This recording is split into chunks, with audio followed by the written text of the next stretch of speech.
Magandang hapon po mga ka-STL. Narito na po ang resulta ng STL Bataan para sa araw na to, second draw, December 18, 2024. Araw ng Miyerkules, naway ang mga natayan niyo pong mga numero kanina ay manalo nawa ngayong hapong ito, 4 PM. Kaya kunin niyo na po ang inyong mga tickets. Narito na po ang resulta.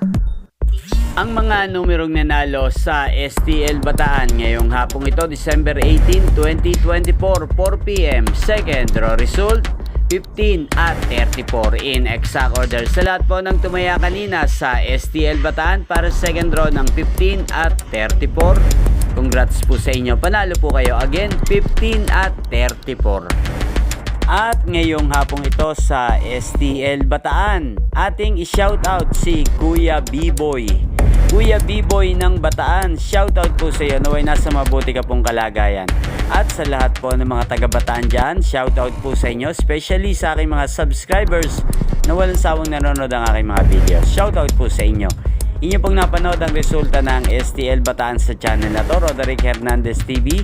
Magkita-kita pong muli tayo mamayang alas 8 ng gabi dito po sa channel na to. Thank you for watching.